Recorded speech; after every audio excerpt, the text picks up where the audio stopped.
Это у нас кухня-гостиная. Здесь у нас находится обеденная зона. И один из вариантов, как обыграть обеденную зону на данном объекте, у нас здесь находится на стене.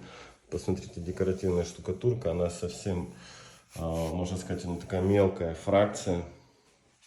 И такие декоративные кирпичики. Смотрится очень шикарно, очень классно.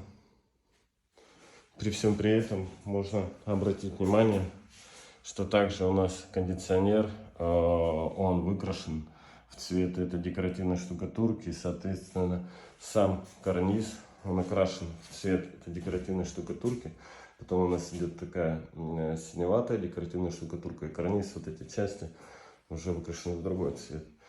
И это дает нам выделение вот этой вот стены. Получилось прям шикарно.